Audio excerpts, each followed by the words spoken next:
Conduct this interview, Sergeant Higgins with the Bay County Sheriff's Office in reference to case number 2015-092416. Today's date is December 5th, 2016, times 10:59 a.m. This interview is being conducted at the Bay County Jail. Investigator Chance is also present in this interview. Ma'am, can you raise your right hand? You swear to tell the truth, the whole truth, and nothing but the truth, so help you God. Yes, sir. All right, you can put your hand down. All right, state your name, please. Tiffany Powell. And your date of birth, ma'am? 9/27/88. Okay, and you were housed at the Bay County Jail, is that correct? Yes. Okay. You were in a cell with Egypt Robinson, is that correct? Yes, sir. Okay. You vented to one of the COs here and explained some things that you have heard from Egypt. Yes, sir. Okay. And you did that so you could get away from her? I didn't talk to LeConte about getting away from her. We were talking about Egypt Robinson just because the fact that her name came up, and I was telling her how I thought it was wrong what she did, and she agreed, and it's kind of like a conversation between the two of us, and she just wanted to know if I would talk to y'all about it. Okay, so today you want to talk to us, correct? Yeah, sure. Okay. What has Egypt told you about her case? She told me that she killed her son. She told me that she stabbed him multiple times, and that he didn't die from the stab wounds, so he was suffering, so she drowned him. And then she told me how she put him in a suitcase. She dressed him in his pajamas and put his clothes all around his body and put him by the marsh. She didn't say she put him in the marsh. She said that body of water. She said that she put him on the outline of the water. And she said that she has no remorse. She doesn't regret it. She still thinks to this day that he's supposed to be dead. She did it because she said that he was the soul of Hitler. His birthday's 4/20, and he was an evil child, is what she said. And she said that if she didn't kill him, he was going to grow up and kill all of us. So basically, she saved us by sacrificing him. Did she say what made her do this, or who did she say that anyone played a part in this besides her?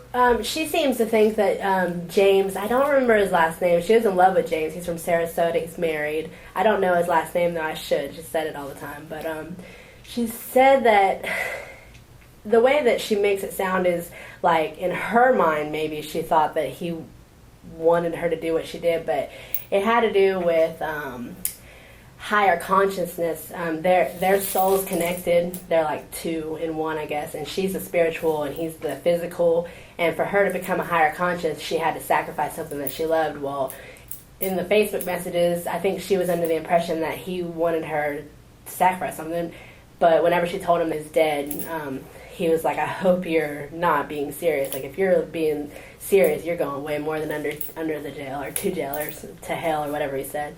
And the next day after he died, she said that there was Facebook pictures of him and his family at the beach and stuff, and she was like, what the hell? Like, that's not what's supposed to happen. She doesn't really say who made her. She thinks that was just, she did say she thought she could bring him back. I will say that. She said that once she killed him because she couldn't die, because she tried to kill herself and she didn't die, she said that she thought that because he was her son, she could bring him back after doing the sacrifice. But then she contradicts herself because she says that he's supposed to be dead. He was supposed to die. So, did she say where she stabbed him? She said she stabbed him in the belly. Did she say about mutilating the body or anything like that? No, she just said something about a blood ritual. That basically she was in the kitchen and like how you're at church and something takes over your body and you just kind of go with it or whatever. She said that that's kind of how it happened. She just grabbed the knife, she did it to him, and then she couldn't control herself. So, but no, I don't know anything about a mutilation. She drew a picture of like a Libra scale and told me that's what a blood ritual was, and she it was like a drop of blood on one side of the scale, a knife, and then I can't really remember what the third part of that was, but she drew it. And did she have drawings in her cell? She did, yeah. She would always do it on the back of her court paperwork so that Miss McLeod couldn't throw it away. Miss McLeod always wanted her to throw away the stuff because it creeped her out. Miss McLeod had creeped her out. So, but if she did on the back of her court paperwork, they can't touch our court paperwork, so she would do her drawings on that. Okay. And does she still have these drawings? I'm not sure. She's actually an open population now. Okay. She's in E5. She's not behind the door anymore. And you're behind the door? I'm behind the door, yes, sir. Wow, okay. Yes, sir. I've been trying to figure out how that's possible because I've been behind the door for 10 months now, and I don't think it's fair. I agree with you on this circumstance. Yeah, I mean, if they're going to compare somebody, they need to be fair about it. You know what I mean? Did anything else that's important to this case? Like I was telling Mr. Corum, I feel like there's more that I should.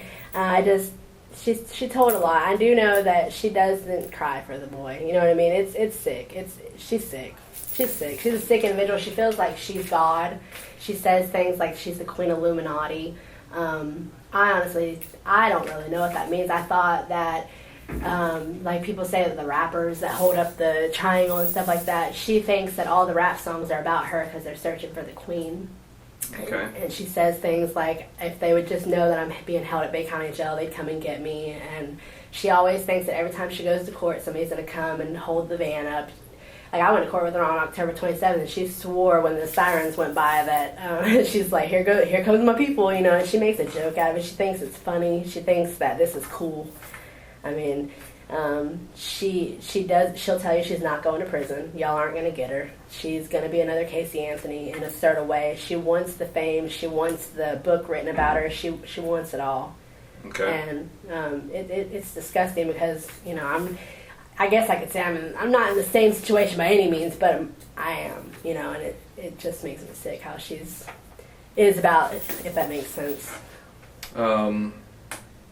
Anything else that is important to her case?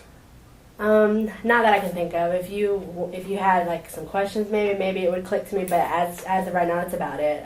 Just the fact of it, you know, she did. Did her current boyfriend that she lived with, did she say anything about him and Zach? Have anything to do with him? No. Zach did not.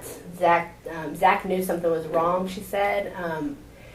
I guess she told him that she sent the boy to his aunt's house, and obviously Zach knew that wasn't the case or whatever, and he kept seeing her go back and forth from the back of the house where the water was, and he was curious what she was doing, so that's when he walked back there, and she said that he was worried about what she would do to him and his mom or something like that, so he told her that that's why he went and got help before he even mentioned it to her, and then that's whenever he said, what did you do? And she's like, it's okay, I can fix this. And he's like, you cannot fix this. What did you do? You know, and she's like, I can fix this. And so, no. Did she give a time frame on when this happened to when she was arrested? She's, okay, I asked her if they had Christmas. She said she knows that it was after Christmas because she said they had a tree. And she said she actually didn't remember what date she killed him. But she knows that she was arrested on the 30th, so she's going from the 25th to the 30th thinking in that time frame. And I know that after he was dead, she did numerous things. Like she went to Winn-Dixie and got alcoholic beverages, her and Zach. And they were drinking, not celebrating. I'm not trying to say that because Zach didn't know at this time. She was just kind of not knowing what the hell to do. So I know there was a time frame. I would say like 2 days possibly at the most. But she didn't say like nighttime, daytime, or any specific date. She really doesn't even know what day she told me she didn't know what day she killed him. That she just knows she was arrested on the 30th and that they had Christmas. Did she say that she hid anything or did anything with anything that we haven't recovered yet? No. She said that y'all are real interested in her religion and her books, like the books that she was reading and stuff, and she says like how dumb y'all are, that y'all are looking in the wrong direction, and she was given those books, and the books that I don't even know what they are, but the books that y'all are talking about don't have nothing to do with what she did and why she did it and stuff like that. Did she say where she put the knife that she used? No, not at all. I wouldn't know that. Okay. But she did say that y'all have the cause of death wrong, and there's no way y'all are going to be able to convict her when y'all don't even know the way that she killed him. Has she told you? She told me that's whenever it went to, she's like, later on, because I started in March with her, and the last month would have been like May. So after seeing her attorney and stuff, she basically tried to come up with reading her discovery, knowing what y'all know and everything. And she said that she's going to switch it around and basically make it like he hurt himself with a knife. That's what she wants her defense to be, because I guess it's noted that he had went into the kitchen. She was a bad mom, you know. He was getting a hold of knives and stuff like that. She said that because it's documented that he was stabbing furniture and wilding out and alone and stuff like that, that she was just going to say it was a boo-boo that he made on himself, and that she freaked out as his mom. She didn't know how to help him, so that's when she drowned him. That she took him out of his misery, basically, but she didn't cause the stab wounds. She, you know. But she's told you that she sacrificed Yes, him. she did. Yes. Okay, so this is just a defense she's trying to come up with. A defense that she thinks that she's going to come. She knows that they're seeking the death penalty, and she hasn't really said that she's scared of it or anything, but she just wants to see how far she can get off it. She also stated that the stabbing actually didn't initially kill the baby. Is that correct? Right. She said that drowning the baby was what killed Exactly. the baby. She said that he was suffering, is her exact words. He was suffering from the stab wounds, and she, I guess, took him out of his misery. I hate to even say those words, but that's how, Right. that's how it is. That's what she said. All right. Is there anything else you want to add or take away from this statement? No. Has that's everything it. you said been the truth? Yes, sir. All of the above. State your name as if you're signing the statement. Tiffany Marie Powell. Concludes this interview. Time's 11:10.